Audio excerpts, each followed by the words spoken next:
RPN, the Roddenberry Podcast Network. This episode of Mission Log is brought to you by ExpressVPN. Take back your internet privacy today and find out how you can get 3 months free at expressvpn.com/missionlog. Mission Log, a Roddenberry Star Trek podcast, episode 342, Little Green Man.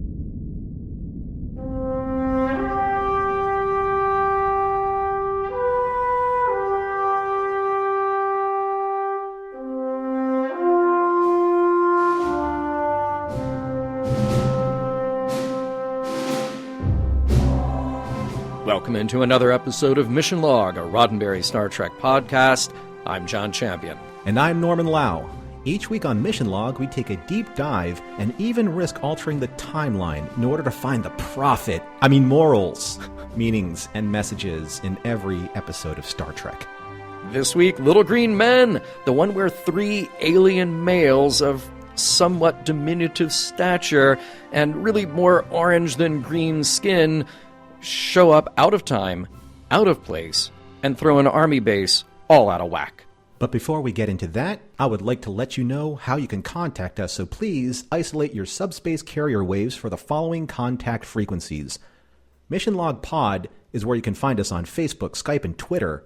If you would like to leave us a voicemail, please call us at 323-522-5641. Our email address is missionlog@roddenberry.com, and our show website, including discovered documents, is at missionlogpodcast.com. And remember, for a small price of a few bars of gold-pressed latinum, we may use your comments on an upcoming episode of Mission Log. Speaking of gold-pressed latinum, John. Yes. I hear that you have some tasty trivia for us for a few bars of gold-pressed latinum. But, hold on a second. Yep. I can't seem to find them because I'm wearing a uniform where I don't have pockets to carry money. Again with the no pockets. Yeah. So sorry. Always an excuse. I'll have to owe you that. So on to this week's trivia. All right. I can be bought. I'm just saying. So, trivia for this week's episode, Little Green Men. Well, we have a story by Tony Marbury and Jack Trevino. And what do you know? Again, our unknown writing team from the DS9 episode Indiscretion, who had actually pitched a version of this story way back in the Next Gen days when Renee Echeverria was working there. So it got pitched again for DS9, and honestly, it wasn't a favorite of Michael Piller or a few others on the staff, but Renee was the one who really championed it there, and it finally found some legs to be developed into an episode. Now, the teleplay is by Ira Stephen Bear and Robert Hewitt Wolf. No surprises there, both veteran DS9 writers, and of course, maybe the script has a little reliance on Ira's quirky sense of humor.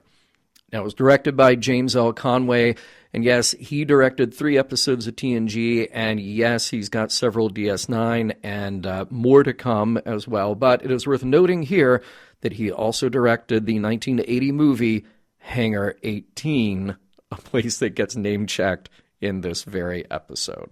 Most of the trivia and inspiration for items in the episode are actually built into the episode. There are references in style to sci-fi movies and science fiction tropes, and we'll probably hit on a few of those in our discussion and even in our wrap-up.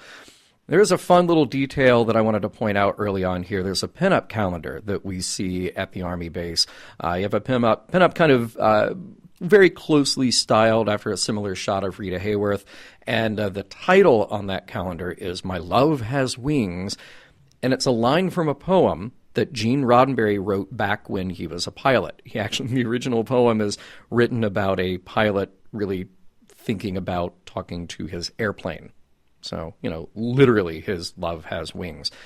All right, then, in Where No Man Has Gone Before, the second pilot to TOS, Gary Mitchell quotes that line as being from a poem written in 1996 on the Canopus planet, proving once again that good ideas never die, they just get retitled. So I love pinup art. Don't you love pinup art? I absolutely do. I have many books of pinup art and, nose cone art from vintage airplanes and Absolutely. I mean, you probably know this about me, Norman, that I was probably born in the wrong time. So I definitely have a gravitational pull toward aesthetics of the mid-century. And I do mean the last century, not this century. Indeed. Yeah. Now let's talk about our guest stars a little bit here. We have scientist Jeff Carlson, played by Connor O'Farrell, and he's been working regularly in TV since the 80s. And in addition to the guest roles he racked up, he also has a number of recurring spots. The longest of those is on CSI, Crime Scene Investigation, but he's also in Medium, The Pacific, Nip Tuck, Desperate Housewives, and many more. We will see him twice more in different roles on Enterprise. Officer Wainwright is played by James G. McDonald, another frequently working actor on everything from soaps to guest roles on dramas to feature films. It's his only turn in Star Trek this week, but you may have caught him in American Horror Story, JAG, Buffy, and many others. Faith Garland is played by Megan Gallagher. Now, this is one of those great stories when an actor, in this case Megan, was well known before Star Trek. She had really popular recurring roles on China Beach, The Larry Sanders Show, Hill Street Blues, just to name a few. And when casting for Little Green Men, Faith was a Megan Gallagher type. That's exactly what the producers wanted. But then her agent found out and sent the real Megan Gallagher the script. And so Star Trek got her, or she got Star Trek, however you want to look at it. And now we talked a little bit about her before when we discussed the DS9 episode Invasive Procedures. She did appear in that one as well. And we will catch up with her one more time on Voyager. You know, being a big fan of 80s TV and seeing her in this episode, I was like, oh, yeah. Yes, there was a crushed flame rekindled when I saw her. Great. And you know what, I mean, not to spoil too much of our discussion, but it's not just that. I mean, she just has a truly believable presence and exactly the right kind of pleasant and excited attitude that character needed. It was just absolutely perfect for the role. There's a certain optimist that we will reference later on that she's very much embodying the spirit of. I think you and I took the same note on that, yes. Finally, we welcome Charles Napier back to Star Trek as General Denning. Hard to mistake this lantern-jawed actor who made a career out of tough guy and authoritative roles. I still can't repeat my favorite line of his from the Blues Brothers on a family acceptable podcast. He does, though, make a good hippie as well, just like he did in the TOS episode The Way to Eden. And that's actually the kind of idea that the writers had for bringing Charles back to DS9. Rather than that, though, we got him as the tough general. Nice to see him again here. And we did lose Charles in 2011. And you had to love his turn as a similar type of character in the Austin Powers movies. Yes. Yeah. The words still ring in my ears. You see him at the base and you see the map behind him. It's like, get me on a plane to London, England. England. He's like one of the few actors that can talk through his gritted teeth. Right.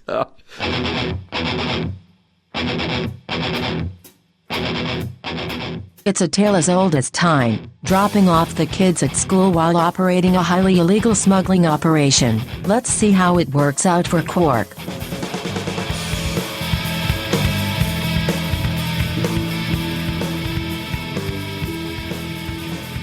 Prologue.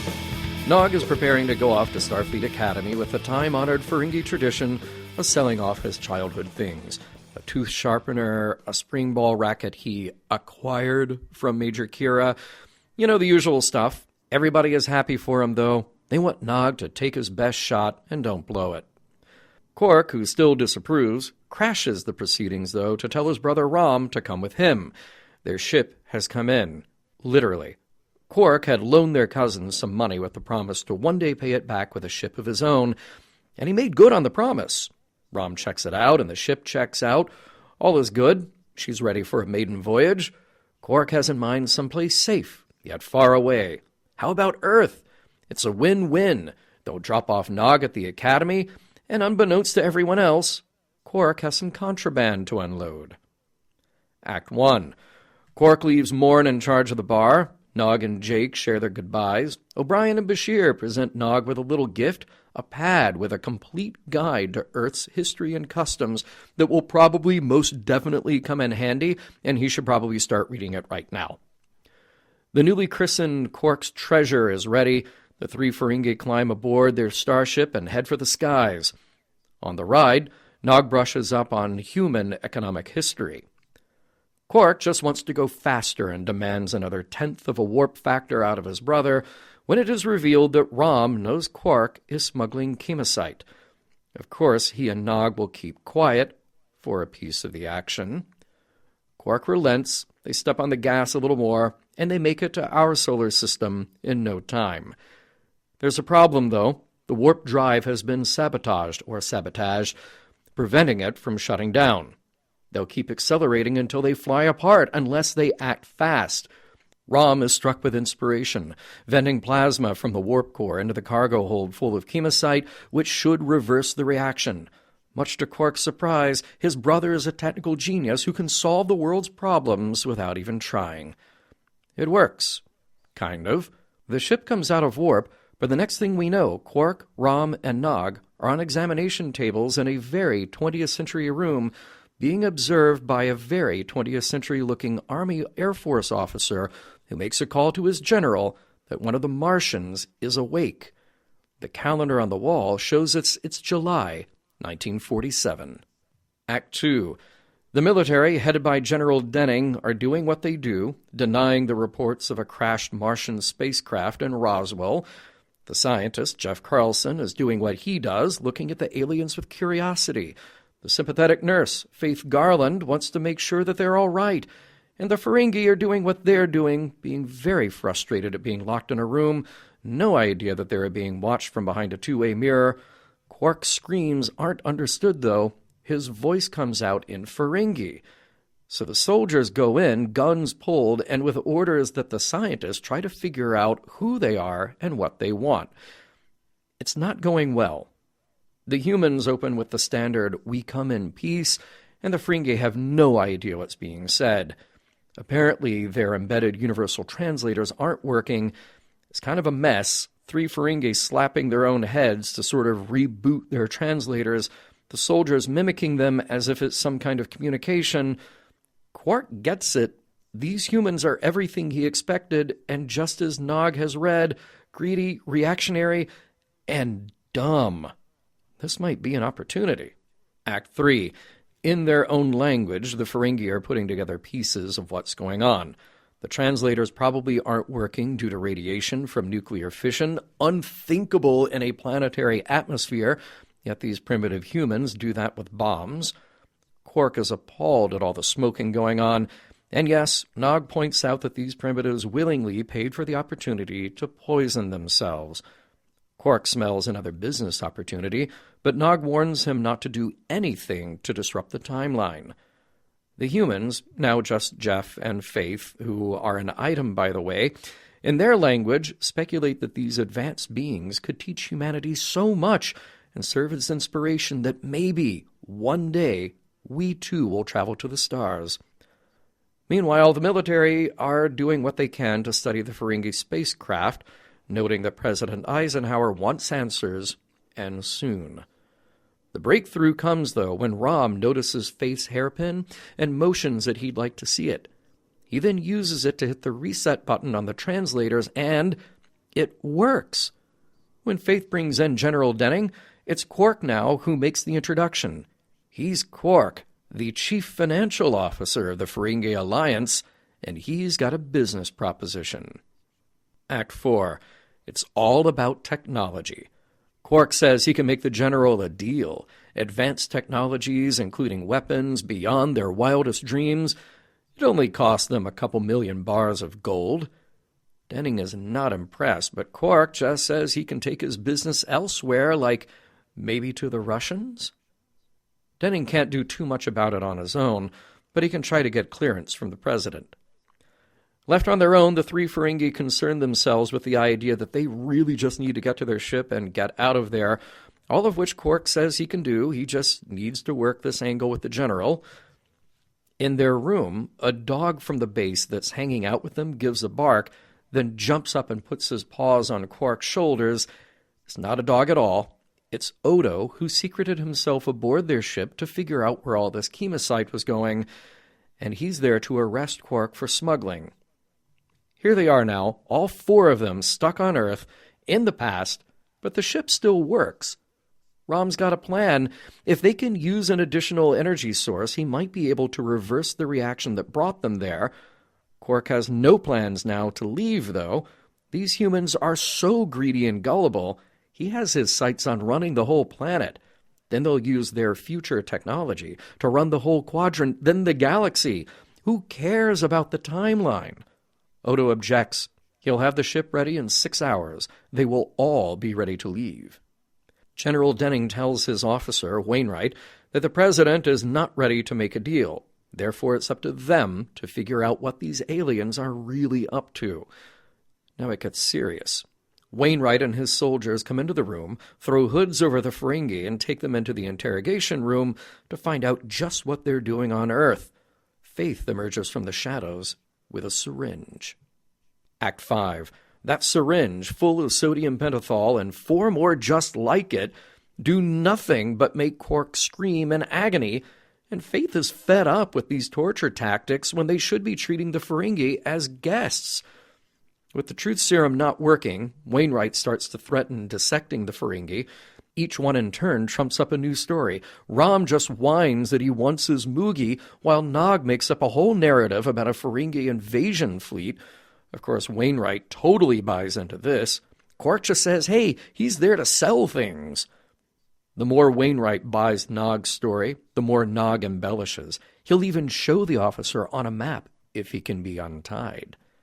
It's just the diversion he needs. Nog elbows Wainwright, grabs his gun for an instant before a guard in the room points his weapon at Nog.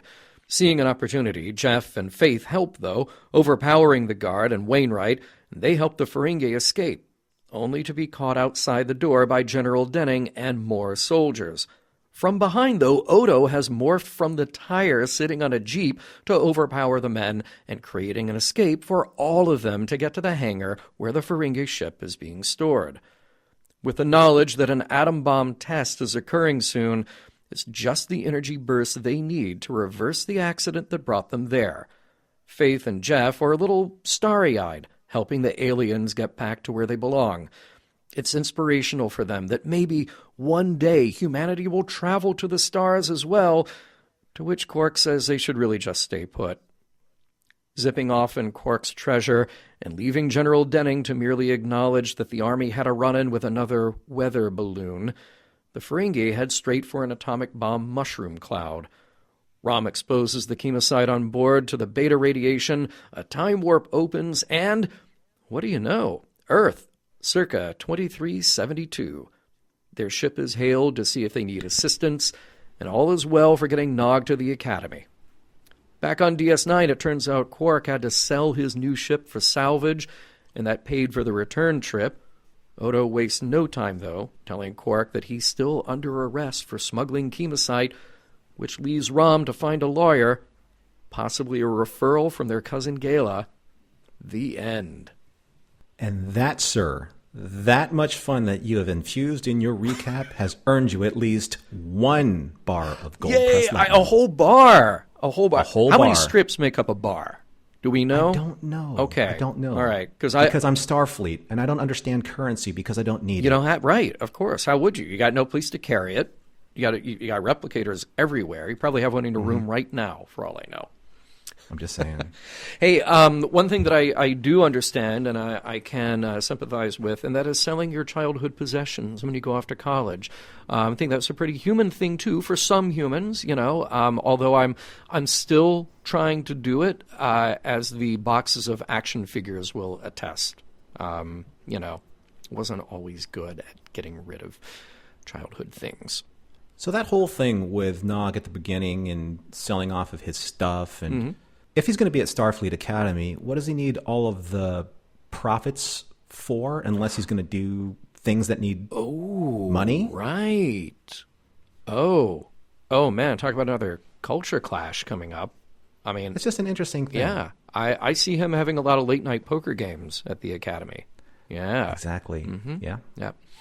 And by the way, he doesn't have a lot of fun stuff in his childhood collection. Well, he has Kira's springboard paddle. Springball paddle, right. Which he stole. I mean, come on. But then there's Worf's. I love that scene. I do too. With the tooth right. sharpener. Yeah. Yeah. It's so, I mean, first of all, I'm really glad that they called it out right away, that Worf has this reaction like, oh, Ferengi going to Starfleet. And you have to have O'Brien right there just saying, people would have said the same thing about a Klingon there. So I'm glad that we have that. But yeah, it's such a genuine moment when he picks that up and he's really happy about it. Norman, would you ever think to buy a secondhand piece of dental equipment from a garage sale? Only if it has been properly sanitized.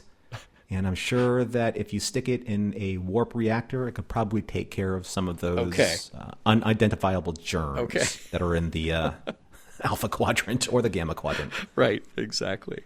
What I loved about this whole, I guess, is it a garage sale? Yeah. I mean, what would you call this? It's It's you don't have yards, so you have quarks. Yeah. The Quark's garage sale. Yeah. The interesting thing about this is that there has been a lot of talk from the original series until now about money. What is money? What does it mean? What does it matter? Yeah. Why do we have it? Who uses it? Who doesn't use it? And where does Dax has this giant handful of coin, right? Gold pressed Latin, yeah, and it's jingly. It's not like she's it has she doesn't have like a credit chit, yeah, or some type of check or a credit card or anything like that. She has jingly coin. Yeah. Where does that come from? Yeah. And why? I know, because, again, it seems like you could replicate just about anything. And I know you can't replicate gold-pressed latinum, but, yeah, she's got jingly coins.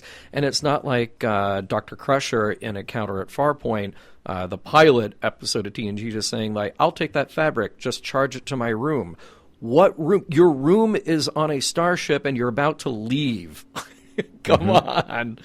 Yeah. Oh, it's the biggest scam. We Starfleet just says, we don't have money. We just just bill it to us. That's a whole other show in and of itself. The aspect of currency and the acquisition of wealth and why and when are you going to use it. I can't even. That's a whole panel of experts. I'm just going to sit back and watch. Right. Hey, so there's a nice little detail about Gabriel Bell looking like Sisko. Incidentally, I did a freeze frame. I just wanted to read what was written there and have a good look at that picture. And it's always interesting when you freeze frame a close up like that and you can see that it's, printed on paper and stuck to the prop. But Gabriel Bell was born April 24th, 1987, tragically died September 23rd, 2024. But here's a question for you. Why would a file photo look like Sisko? Because Sisko only assumed the identity of Bell like the day he died. So that's a good question. Yeah, and then he's gone right after that. So I can actually find the answer to that question in one of the pockets that I don't use. Right. Yes. See? But here's the thing, John. Yeah. With that particular scene, there's that I don't know how to say this correctly because I don't want to say this insensitively, but Quark says that all humans look alike. Yes. That's a little kind of too close to the vest when it comes to kind of a racist statement that we understand about African American people. Yeah. Oh, I thought that too. And honestly, it's not just, that has been used by people pejoratively toward pick a race, pick one. And it's, I know that they were going for a joke here, and I know that they were sort of flipping the tables on, human versus alien or one race versus another and sort of everything being a cultural context.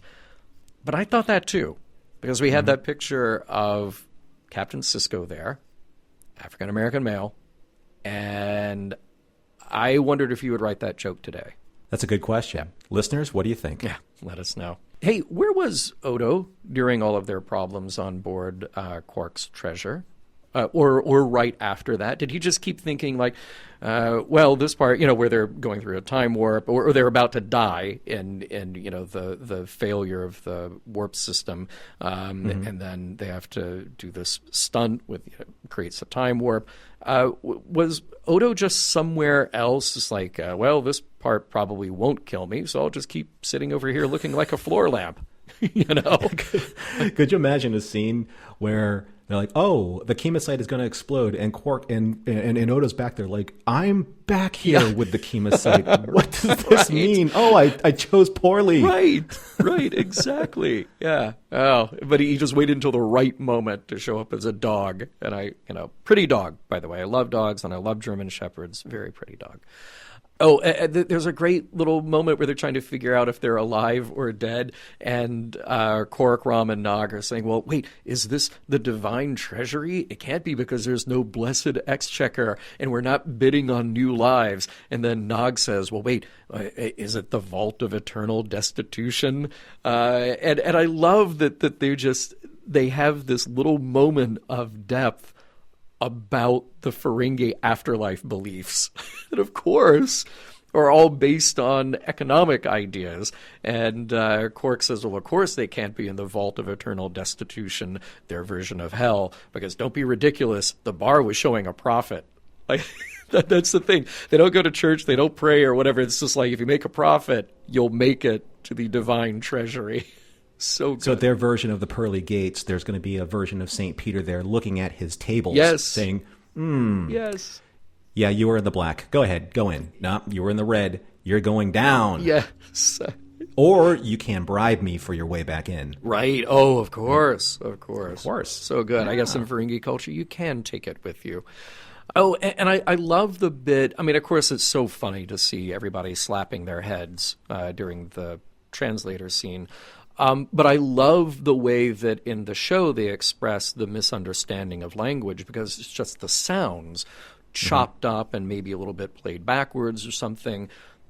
And it, to us, hearing English, American English spoken but messed up, you kind of get the idea of what it would sound like to somebody who's not an English speaker. It's just sounds that have an accent, that have a tone to them, but you can't follow it. And it reminded me of several things. First of all, I forget her name. There's a very talented woman online who can imitate accents, but saying nothing, like no actual words. And she does dozens and dozens of them. So good at it, in fact, she got hired for Star Trek Beyond, and I think she even worked on Star Wars as well, to create languages for those movies, because it's just about the sound that sounds convincing.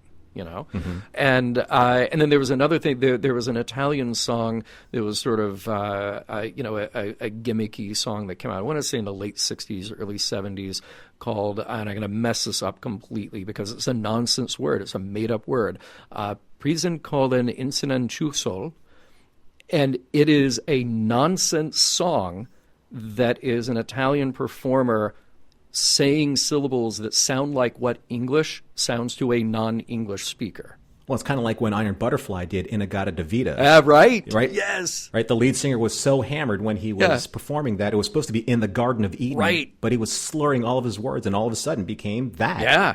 So if you're looking for a karaoke song, that's clearly the one to do. And if you get really, really, really hammered, you'll probably pronounce it correctly. Correct. Just in the reverse. Exactly, yeah. All right. I really did like that scene, though, John, when they were smacking their heads. Yes. For the, because it is, they're having this first contact moment between the U.S. military and the Ferengi, or the Martians, as they call them. Right. Or them. And it was just this whole, miscommunication, but mimicry still seems to be, the form of clarity between two species. Yeah. Yeah, even though that Quark's like, what a bunch of morons. He plays it so well. I mean, look, it's sort of, again, it's redundant to keep pointing out how good Armin Shimmerman is, but God, he's good. He's just so great. All right, let's talk just for a second about the impracticality, or maybe practicality, I don't know, of a cranially embedded universal translator. What do you do now in the 24th century? You show up at Starfleet and they're like, welcome, here's your uniform and here's your comm badge, and hold still, I need to stick this thing in your head. You know? That would have been interesting to see, though. Right? Yeah. It's part of, or maybe when they go into Starfleet Academy. I know that in a couple shows, like Farscape, one of the things they do is that they'll inject you with nanobots that are obviously, you know, programmed with every possible language in the known galaxy. So that writes away a lot of the conceit about language. Because the one thing in science fiction that we always kind of accept, swallow wholesale, is that aliens are speaking our language or we're speaking their language without the technology of a handheld or comm badge version of a universal translator. In this case, I mean, in Starfleet, isn't the universal translator built into their comm badge? Oh, you know what? Did they ever establish that? Because I always thought that it seems like you could use it for that. But yeah. So anything on their person, especially either their tricorder or their comm badge, would be their universal translator. But what I loved about the whole scene where their comm badge or their universal translator isn't working is that you actually see the Ferengi talk in their native language. You see Quark and Rom and Nog all speaking Ferengi. Yeah. And that was really nice and alien, and it really lent to the scene. But then all of a sudden, when they had their translator fixed, they started speaking English again. Yeah. And I thought that would have been neat just to maybe continue that illusion. Right. But obviously in the context of what needs to be done in this episode, they have to kind of go back to the standard formulaic version of language. It's a little weird. I mean, because if that were a real thing, that cranially embedded universal translator, it's not actually changing the words that come out of the mouth of the speaker. So you would still hear a Ferengi speaking in Ferengi, but something else is being broadcast to you so you can understand them. It really is more for the recipient. It's really more for the Ferengi standing there hearing somebody speak English, in that case, or Federation Standard if they're back in the 24th century, so that their brain is processing those sounds. So it is a little weird. I mean, I have no problem sort of suspending disbelief on Star Trek that just, all right, whatever, however, we've established that they have figured out a way to communicate. I think Star Wars does it very well, where you've got sometimes an alien or a Wookiee or, you know, speaking their language, but all you really need is the reaction of the person talking to them to get what they're saying. You don't have to run subtitles, you know, do that. I also think like a movie like The Hunt for Red October, I always like the transition in that movie where it's Sean Connery and Tim Curry. They've been speaking in Russian up to that point, and the camera zooms in as they're talking about the importance of what they're doing, reading a Bible verse, and you see Armageddon. That's the word. That's that transition word that's the same for them as it is for the English-speaking audience watching the movie. Then you accept it. You're like, oh, okay, we know that they're speaking Russian. We're hearing them speak English. That's okay. Right. And then when the Dallas comes in, and then when Scott Glenn's character, you know, he meets up with Captain Ramius, they start talking Russian again, and then they start talking English because, of course, they know English. Yeah. Right? Yeah, of course. Right. Of course. But if they're with their own people, they'd be talking their native tongue. Yeah. And there's another really good favorite of mine that's in the Mel Brooks remake of To Be or Not to Be. The opening of the movie, you establish that he and Anne Bancroft are they're world famous in Poland. They're the biggest Polish stage actors. They've just wrapped a show, and they're doing all of their dialogue in Polish, and they're saying thank you to the audience, dziękuję, dziękuję. And then you hear the movie basically stops. You hear an announcer, the narrator of the film, stop everything to say, you know, attention, for the sanity of the audience, the rest of this movie will be done in English. And then they carry on in English. But you've established that they're in Poland speaking Polish. So yeah, it's also in the Orville. You know, they have all of these excursions to all these different planets, and obviously they have to use English, or else they're not going to be able to get across they're going to spend too much time in the exposition of trying to understand how they're translating the different languages and how these people can interact with them and understand them. So I think maybe it's a science fiction convenience or a trope that we just accept it. Yeah, it is. And look, honestly, nobody maybe 30, 40, certainly 50 years ago when we had Star Trek would think like, oh, okay, in a few decades, you will have a phone that you have on you all the time, and there are dozens of apps that you could download that allow you to speak naturally and then see your voice written out, see the words you spoke written out, see those translated into another language, and then hear them translated into another language practically in real time. So, science fiction becomes science fact. Speaking of language and speaking of dialogue, I love the 1940s dialogue in this movie, or in this show, because it reminds me of movies from that period. You know, it's just Jeff and Faith talking about their wedding. Like, oh, I can't wait to see you in a wedding dress. And my mom really wants us to go on a honeymoon to Niagara Falls. Well, maybe we'll go to Mars. I mean, it was perfectly written. It was perfectly delivered. So I love that. Very Pleasantville. You know, boy, howdy. Yeah, right, exactly. Yeah. And speaking of their dialogue, great use of new worlds and new civilizations. It's a tricky thing when Star Trek references Star Trek. And you might have groaned when you were watching First Contact, the movie, not the episode, and you heard Zefram Cochrane say, "What are you, on some kind of a Star Trek?" Okay, you know, that might have been a tough one to swallow, but this felt pretty natural. I was glad to see it in there. Yeah, I thought the exact same thing about the James Cromwell scene, the Zefram Cochrane scene, because that was so forced. Yeah, it's a joke. It's clearly we were writing a joke for this movie. We'll downplay it, but we're writing a joke. Yeah. Yeah, but here it's very natural, and it goes into just the whole spirit of just reaching for the stars. Yeah, right. And the optimism that these two have, Faith and Jeff. Yeah, it was really, really nice. Of course, we have the Ferengi understanding of human culture: baseball, root beer, darts, and atom bombs. I think, you know, sure. That's it. That's all of humanity. Sounds about right. That's all you need to know. Sounds about right. And then tobacco and and greed. And greed. Yeah. Norman, did you get a little worried about the idea of Nog just sitting there getting umaks right there from Faith in front of everybody? I mean, that was just... Okay. So can we actually talk about that a little bit and what that means? Please. Because there are times when science fiction uses these kind of like these cultural, cultural affectations to pull a joke on the audience. You know, we know what this means. Yeah. We know what they're alluding to when it comes to umaks. Right. So that's really just more of a clever way of being crude in a way in the writing and to pull a laugh out of the audience, because it's like using vulgarity but in an alien language without subtitles.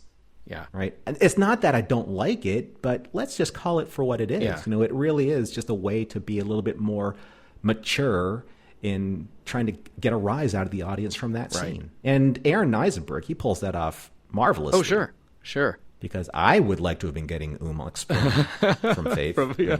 But look, here's the tricky thing, though, particularly about writing the Ferengi, is you have to make them simultaneously entertaining and repulsive. So it's like that's one of those moments where they go like, oh, okay, well, we've had fun with them and we're going to have more fun with them. Oh, but remember, they're also kind of sexist pigs. So totally. Yeah. So we'll work this in there too. Even someone as young as Nog. Yeah, right.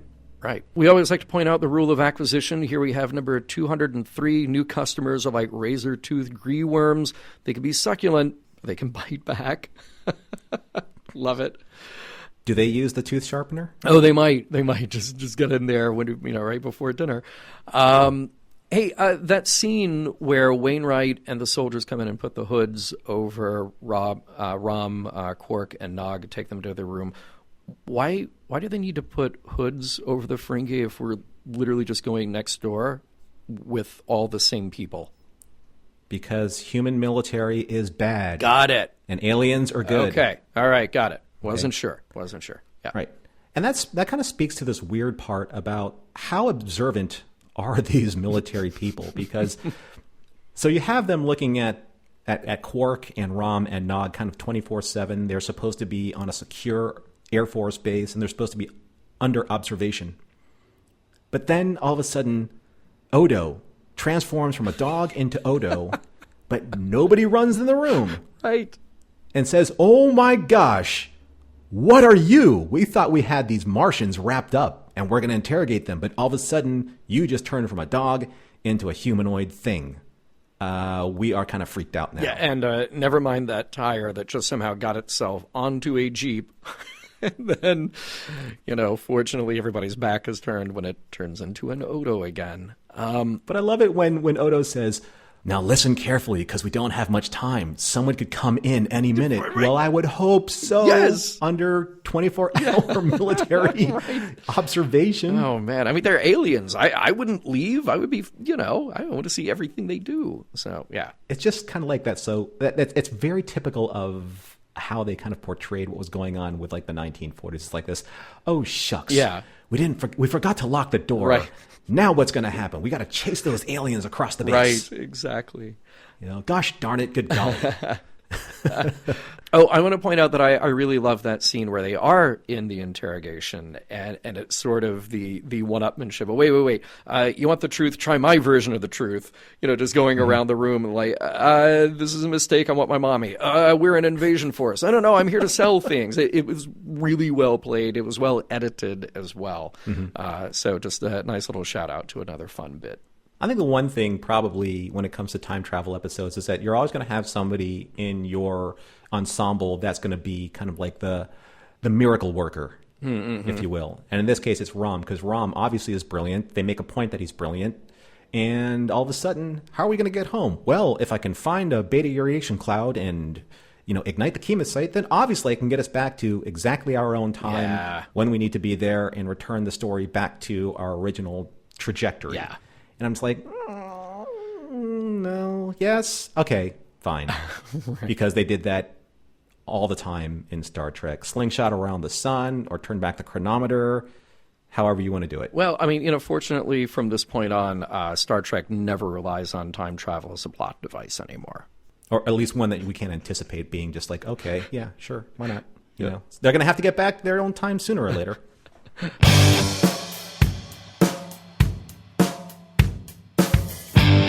It's all fun and games until you alter the timeline, thereby wiping out the existence of everything and everyone you've ever known. Still, it's a risk worth taking when a few million bars of gold are on the table.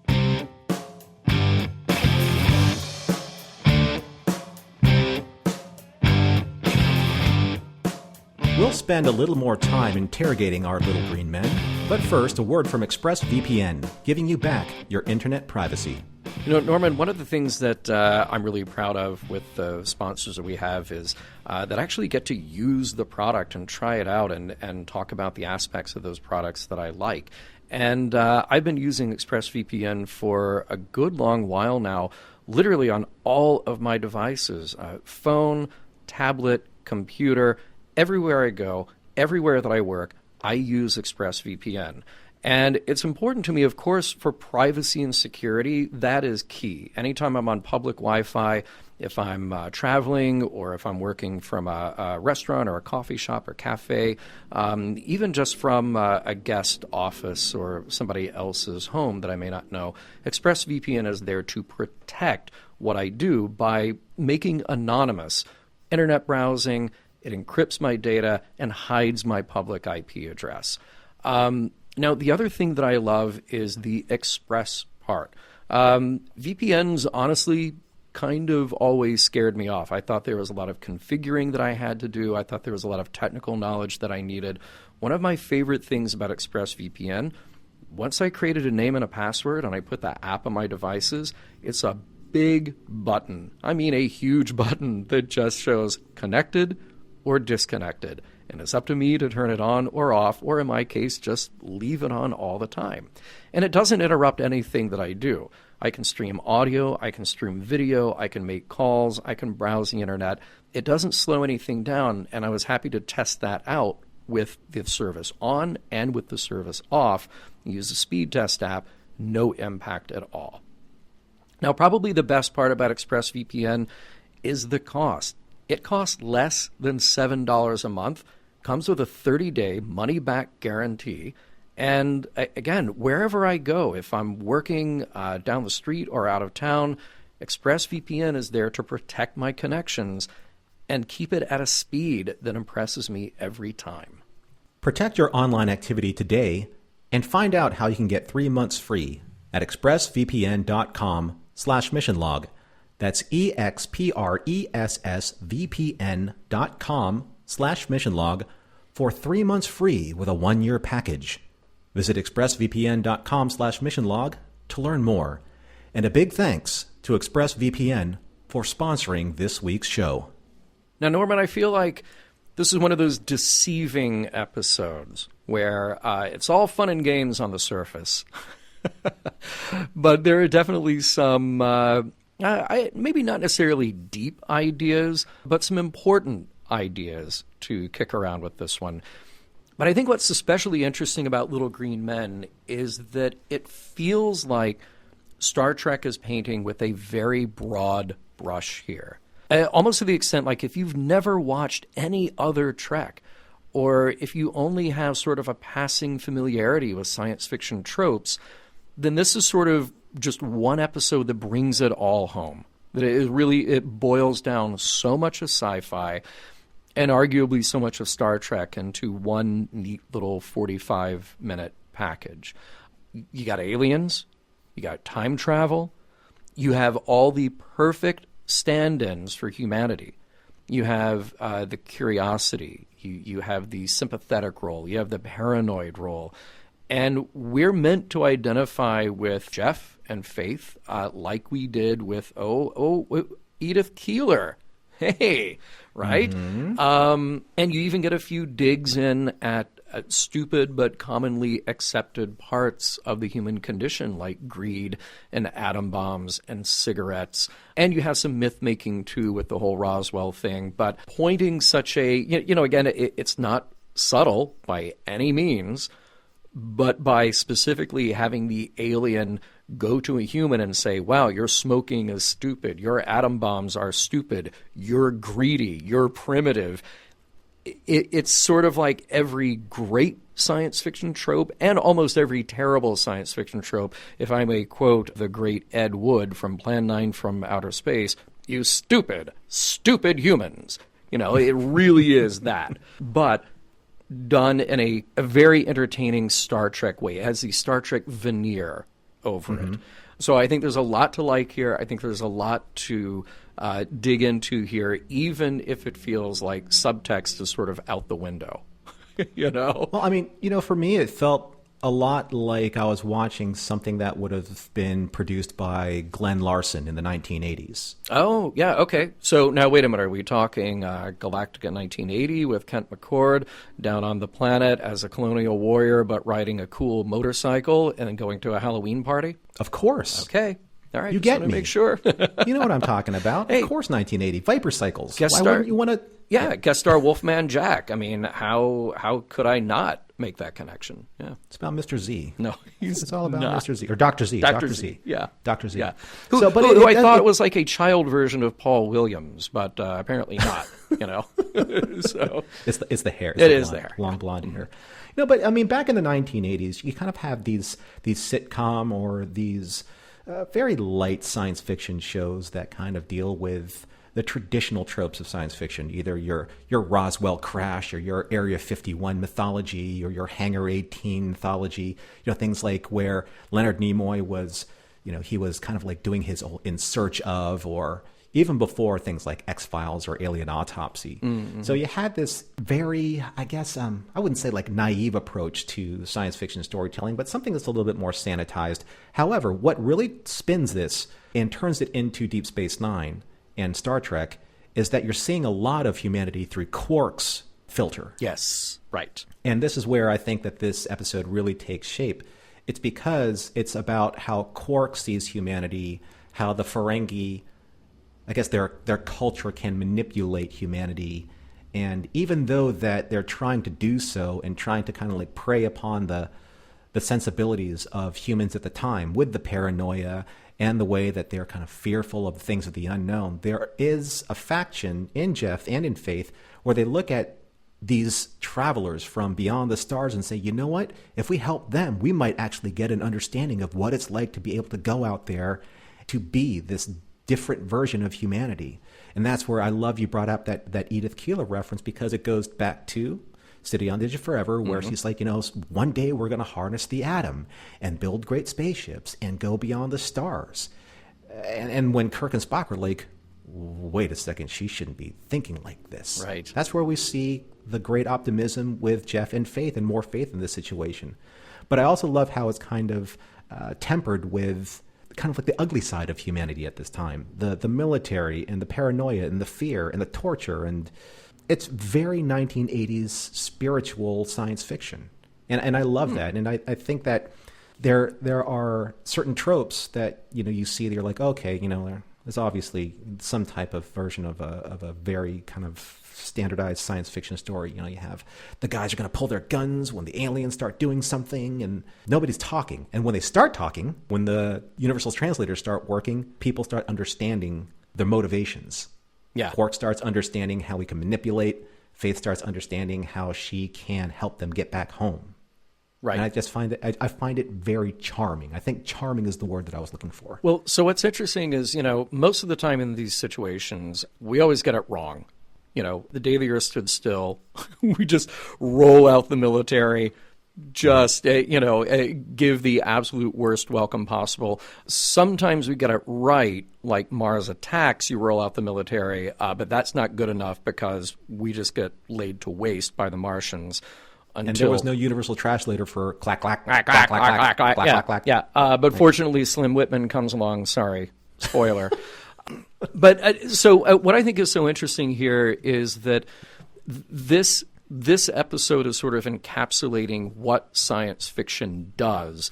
When you say that science fiction in general, or Star Trek specifically, is holding up a mirror to humanity and showing you, okay, well, yeah, Starfleet, the best of humanity, that's us. That is our ability to be better than we are. So let's work toward that. Let's sort of be our most heroic selves. But guess what? The Ferengi are also us. The Ferengi are the worst parts of us that are driven by greed and these sort of base desires. And you know what? There may be something redeeming in there, but we really don't want to be entirely like them. Same thing with the Vulcans. Vulcans are admirable. Vulcans are logical. Vulcans have all these great things going for them, but it also causes problems for them. So we can look at that aspect of our humanity and say, wow, we really try to be logical. We really try to be scientific about things, but at the same time, we can't go too far in that direction, or else we risk losing our humanity. That is the story of Spock over that 25-year arc, But this episode in particular does that with every single character, and particularly with the Earthbound characters. Here are the scientist who is being curious and thoughtful and trying to make the right move whenever he can. Here is the nurse who is being sympathetic and caring and acting with heart. And then here you have the general and you have Wainwright, who are just, partly trying to make a deal and trying to be pragmatic about it, but then also getting angry and reactionary and being abusive about this situation, this opportunity, and really just letting the id take over. Oh, it's a thing that's not like me. I don't understand. I can't get the answer I want. Therefore, I'll destroy it. That is all of the human reaction to something that we don't understand. It is all of the human reaction to people that we don't understand. So as a great sci-fi movie or a great sci-fi story will sort of present this big picture view of the human condition like that, this is just like, oh, hey, look, we're going to show you a slice of your psyche here, and then another one there, and then another one there. Don't be like these, be more like these others. And that's where I really think that this episode is, in particular, very special. And kudos to Armin Shimmerman, because I thought this was going to be a Nog-centric episode, and it ends up being a very Quark-centric episode. Yeah. Because everything that you see, every reaction to what we're seeing in terms of the human versus Ferengi dichotomy here, the catalyst is Quark. Because Quark, even though that he's gone what is it, 200 years into the past? Was it 300 years into the past? In this particular story, they're 400. 400 years into the past. Yeah. He's still Quark. He's still trying to find the opportunity and the profit. Right. And once he realizes that the humans of this time, are very much pliable to his wares, i.e. technology, power, the ability to be able to get that leg up on their enemies. Yeah. He just feeds into that and is very Ferengi. He stays in character. He stays in the cultural tenets of the Ferengi. And I love that. Even though that Rom is like, I don't know if we should do this. And Nog's like, hey, you know what? The humans at this time are kind of primitive and paranoid. And Quark's like, I can work with these people. I'll take those odds. There's a scene, and I wanted to just kind of reference something that he says, and it's very, very specific to his interpretation of what he's supposed to be doing here. And Quark says, these humans, they're nothing like the ones from the Federation. They're crude, they're gullible, and greedy. And Odo says, you mean like you? And Quark says, yeah, these are humans I can understand and manipulate. Yeah, right? That kind of says it all. I found that very refreshing that this storyline was focusing just as much on that side of the human equation as they were on the optimists and those who are looking at this as an opportunity to see that there is a greater universe out there than what they understand of themselves. And that's faith in Jeff, but more faith, in my opinion. Yeah. Oh, no, absolutely it is. And that is sort of in the tradition of the Star Trek morality tale, showing you the more moral, shall we say, or ethical or enlightened point of view there. John, I had something very specific I wanted to say about faith. Please.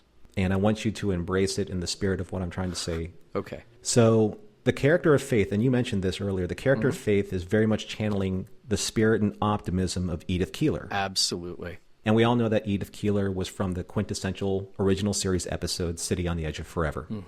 Faith embodies the very soul and optimism, the heart, if you will, of this episode. So she is literally, in this episode, Faith of the heart. I might have to quit. You're welcome, everybody. Now search in your pockets for some gold-pressed Latinum for that pun. No, but seriously, though, I mean, when you really think about it, Faith is... There are three key scenes that I see that Faith embodies, kind of like the Gene Roddenberry vision of Star Trek, which is still very much at play in this episode. When Jeff and Faith are examining Quark, Rom, and Nog for the first time, she says, who knows what they could teach us?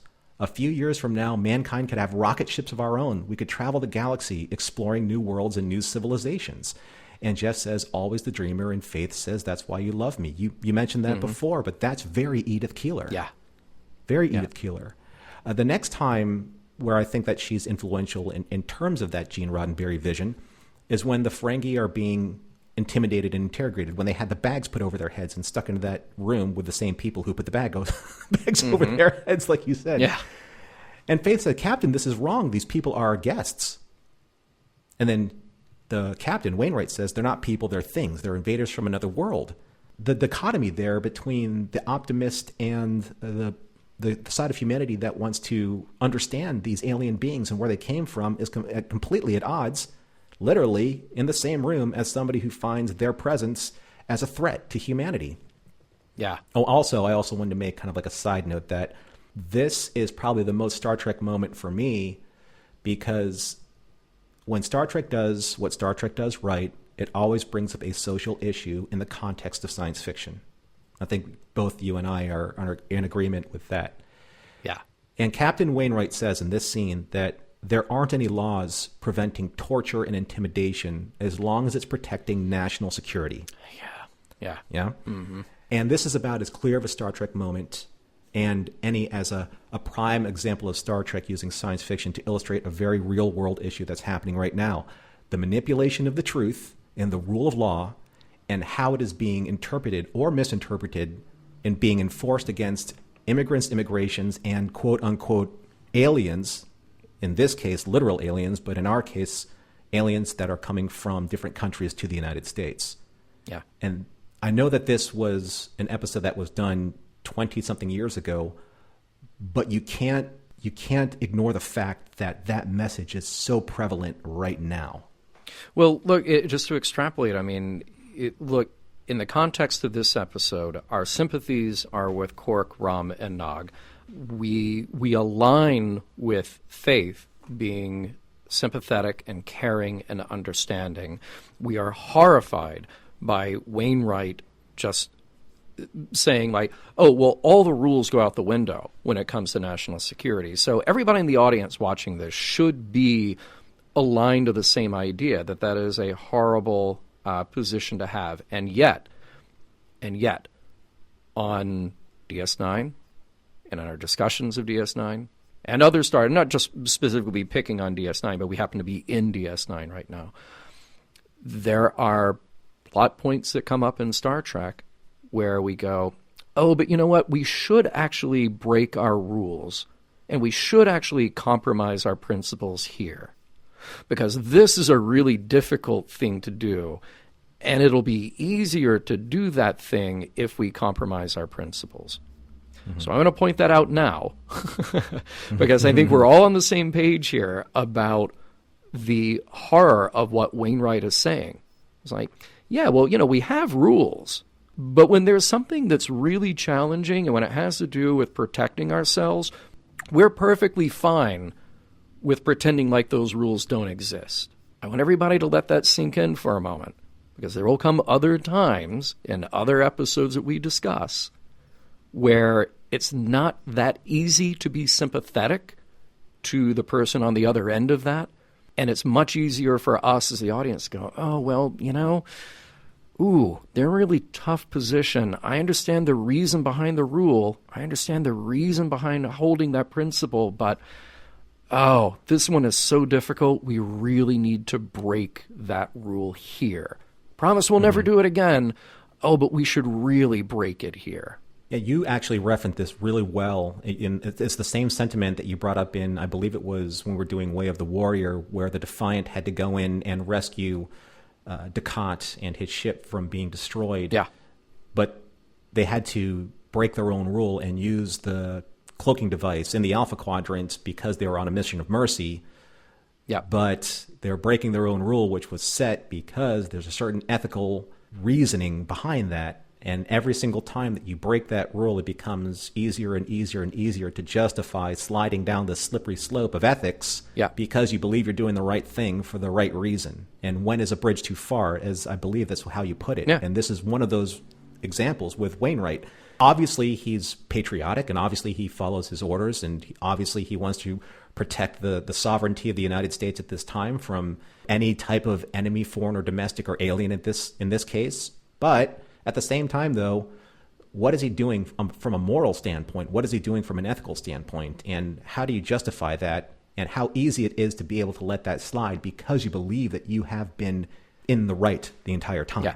Well, and you mentioned kind of, you know, what we do present day as of recording this. And I'm thinking back, well, you can look at 20 years of military history. You can look beyond that 20 years of military history, but I'm just thinking of sort of what's been immediate and relevant in my life, that there have been public debates, or I should say in the public sphere of debate, about how much torture is okay.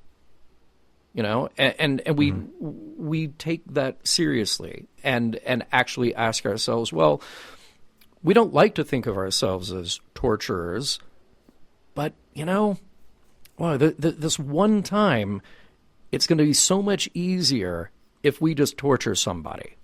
So let's try to figure out the best way to torture somebody. Yeah, there's a definite ends justify the means motif in play with all of that, you know, under the umbrella of what people believe is moral and right and just and in the best interests of who they're protecting and why. And if that's always the answer, that the ends justify the means, ditch the principle. Stop using the principle to fall back on, because it's a lie at that point. But I like the way that they're using it in this episode, because the episode's so light. That particular plot point becomes so heavy when you really think about it. Yeah, absolutely. But returning back to the optimism of this character. Yeah, please. Please. Because, that's because without her in this episode, without her and Jeff in this episode, we are going down that specifically darker road of humanity. But she returns us to that optimistic look of Gene Roddenberry's vision at the very end when she's helping Quark and Rom and Nog and Odo escape. Quark says, "Thanks for your help. You may be humans, but you're okay by me." And Faith says, "You don't have to thank us. I only hope that one day mankind will travel to the stars and take its place in a vast alliance of planets." Rom says, "Federation of Planets." But that's just a wonderful sentiment of where her headspace is and where she's trying to return us to as viewers when it comes to these two humans speaking for the optimistic population of we as a global Star Trek fandom. Mm-hmm. And I think that's just so refreshing to see. And at the very end, Jeff says, "A vast alliance of planets, you have the craziest ideas."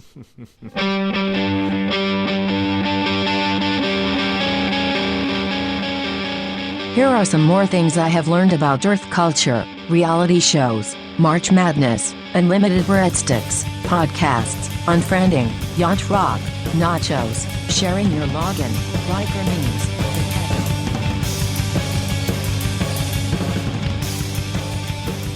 So, Norman, we had the great opportunity here to meet the later 20th century version of Edith Keeler. Man, it's too bad that Faith and Edith never had a chance to meet, right? Two powerful, visionary women.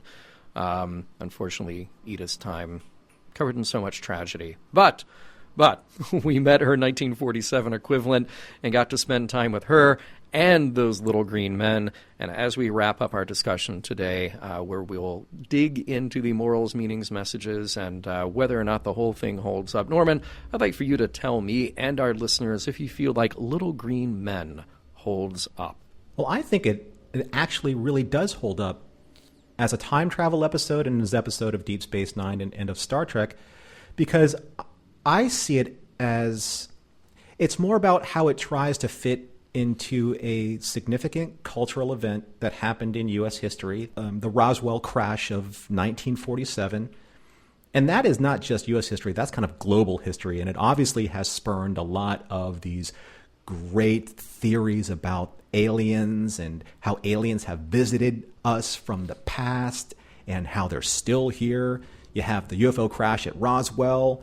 That kind of led to all of these great pop culture explosions like the X-Files or the Roswell High or references to Area 51 or Hangar 18. What I love about this episode is that it has so much optimism built into it with Faith's character.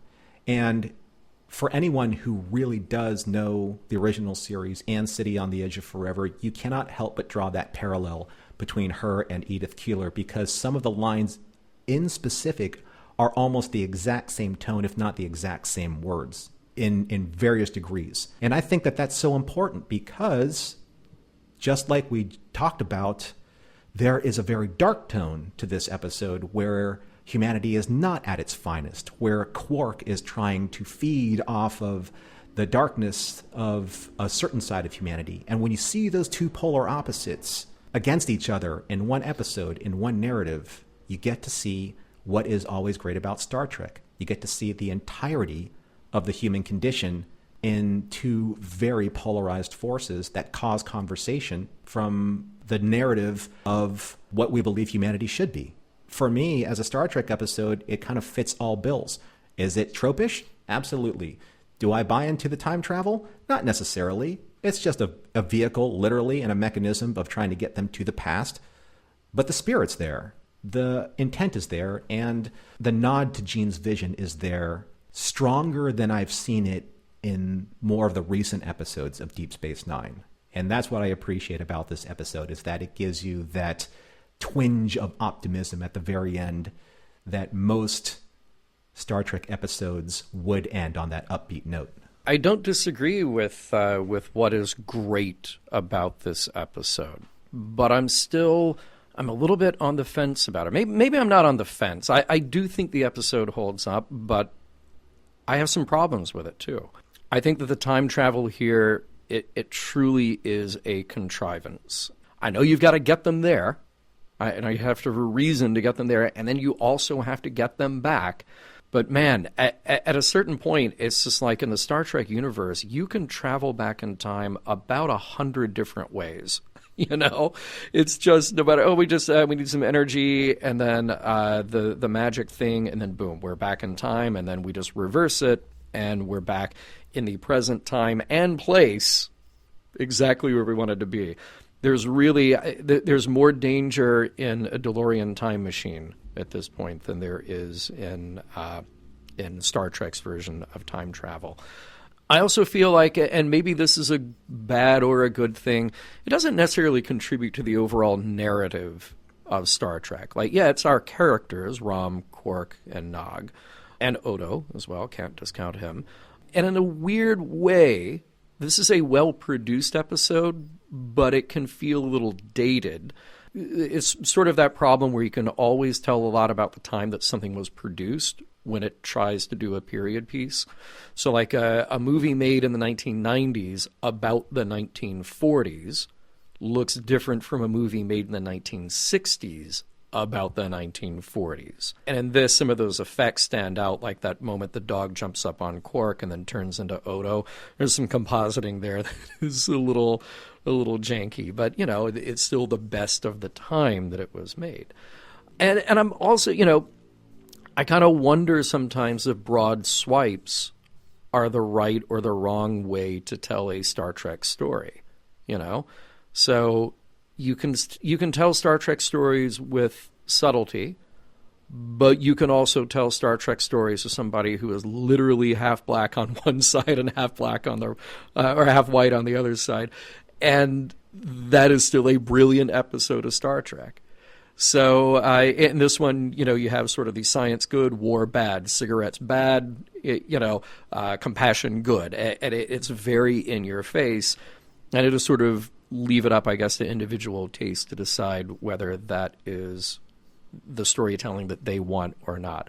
And something specific to what you pointed out here. Now, I actually have some mixed feelings about Star Trek messing around with urban legends. And I don't know why. I mean, Star Trek is fiction, and I try not to be too precious about it. There's just something weird to me about shoehorning in a 20th century quote-unquote mystery that people already argue about, and then just sort of Star Trek to come in and put another sort of fictional stamp on that thing. It doesn't always bother me, but sometimes it does. Now, let's talk about things that I really like. I really like that this episode is also a close bookend to Tomorrow's Yesterday, which is a fun TOS episode. It's the one where the Enterprise suddenly finds itself back in 1967 and beaming aboard a pilot from an airplane, and then you got to beam our guys down to get rid of the footage that shows the Enterprise, 300 years out of time. So fun episode there. And then I just love how we've been talking about the parallel between Faith and Edith Keeler. Both compassionate, admirable, visionary people who really are representative of what Star Trek is saying we should be, we could be, and we must be if we are to get to this better future that we all want. And here really is the most important thing to me. This episode holds up because it's fun, and we always like it. I'm not speaking for you necessarily, Norman, but the royal we. It's fun when Star Trek gets to blow off a little steam. And this is almost like a pleasant little diversion, like we're reading a Star Trek comic book or some very clever fan fiction, and not just sort of diving so deeply into a heavy narrative of a show or a movie that is trying to be epic and important. This has important messages and morals and meanings, but it's also just fun. Look, yeah, I'm saying this episode holds up. It really does. However, there are things about it that I may not necessarily put it in my top 10 of DS9, but it's awfully fun. But I think that's fair, and I agree totally with that. Sometimes certain production values just don't hold up, and sometimes they'll snap you out of kind of like the reality and the illusion of the story. But what I come away with from looking at these episodes is that how did it inform me as a Star Trek fan of where we believe humanity should go. Mm-hmm. And it's because there are so many direct tie-ins spiritually and in many cases almost literally in the dialogue to the original series type of Star Trek that it pays off dividends for me emotionally. Yeah. I get that. Well, let's talk about morals, meanings, messages, and what we learned out of it. I think there was a lot of good stuff. So why don't you go ahead and hit us with that? Well, I mean, for what I consider is like a light-hearted and comedic episode, there is a greater sense of original series roots. As we've said before, this spiritually channels a few very specific TOS episodes, City on the Edge of Forever, Tomorrow is Yesterday especially. And weaved into the storytelling are these Edith Keeler optimists, Jeff and Faith, versus these military pragmatists, Captain Wainwright and General Denning. The overall narrative of how that story and these two polar opposites provide a very specific and relevant example to the social issue of today, and in this case, the law or lack thereof, or the manipulation of, and authority at the expense of the rights of aliens, in this case literally, but overall figuratively. And I have to do this because since we both have mentioned Tomorrow is Yesterday, yes, very specifically, there's a scene that just smacks of the interrogation scene in this episode in Little Green Men from Tomorrow is Yesterday. And it's the scene between Kirk and Colonel Fellini. Oh, right. Where Colonel Fellini says, "All right, Kirk, maybe this will make you laugh. Sabotage, espionage, unauthorized entry, burglary. How are those for starters? And I can think up lots more if you don't start talking. All right, Colonel. The truth is, I'm a little green man from Alpha Centauri, a beautiful place, you ought to see it. I'm going to lock you up for 200 years. That ought to be just about right." See, perfect. Yes. Look, I really can't add much to that. I think we really hit a lot of the key points in our last segment. But Little Green Men is good Star Trek. It fires on so many of the important points that really, makes Mission Log work and makes us excited. The unknown are people who need help. Who need to be understood, and we, as the earthbound humans, we benefit from that if we look past our prejudices and our paranoia. For Wainwright and the general, and every soldier who's taking orders from them, if you see everyone that's not like you through the lens of fear, then you will treat them that way. You will treat them as something to be feared. Wainwright is the worst offender. And he, as is everybody in this episode, he is a stand-in for us. And in the best sense of the word, the stand-ins are, Jeff and Faith, and we just need to be more like them.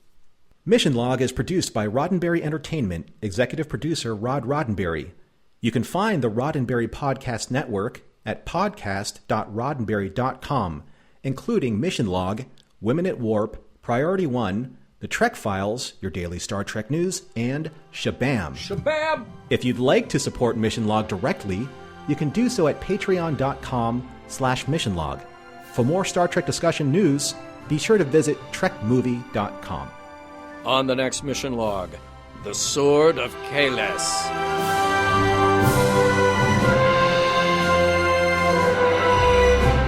Wait, what if I'm not ready to leave 1947 yet? There is someone I'd like to visit in Bletchley Park, my great-great-great-great-great-great-great-great-great-grandparent. It's a binary thing. You wouldn't understand.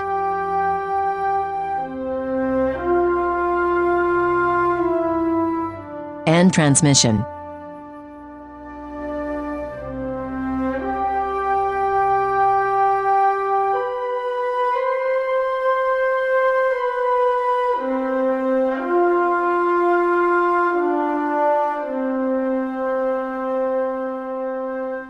podcast.roddenberry.com. The Roddenberry Podcast Network.